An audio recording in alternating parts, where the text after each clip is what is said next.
tiap hari sukanya marah-marah. Katanya berpuasa, malah nyolong ayam tetangga. Katanya berpuasa, malah ambil sendal orang tak salat tarawih di masjid. Masya Allah, perbuatan seperti inilah yang sangat bahaya bagi umat Muslim.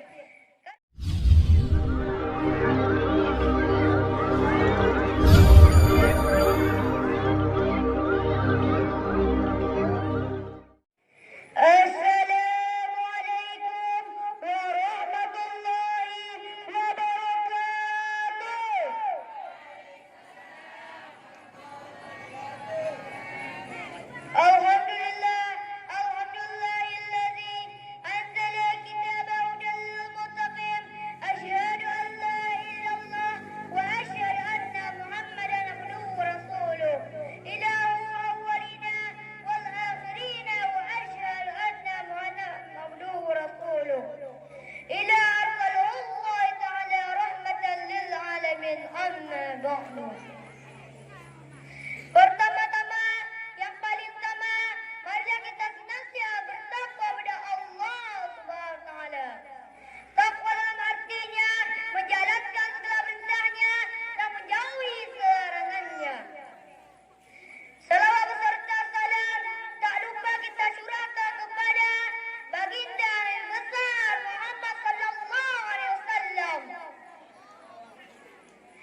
masjid.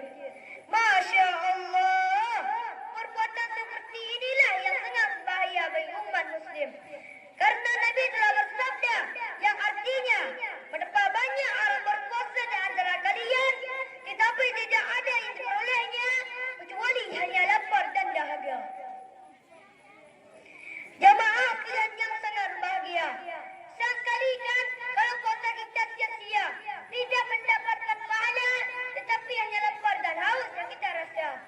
Untuk itu, marilah kita teruskan niat berpuasa semata-mata kerana Allah Ta'ala, dengan menjauhi segala larangannya dan memperbanyak amal ibadah kepadanya. Dewan Juri yang terhormat serta hadirin yang dimuliakan Allah, sebagai kesimpulan akhir melalui bulan suci Ramadan ini, marilah kita saling berlomba-lomba untuk memperbanyak amal sunnah di dalamnya, sehingga kita kelak akan memperoleh maghfirah dan balasan surga Firdaus yang dijanjikan oleh Allah Subhanahu wa taala. Insya-Allah. Amin amin ya rabbal alamin. Demikian yang dapat saya sampaikan.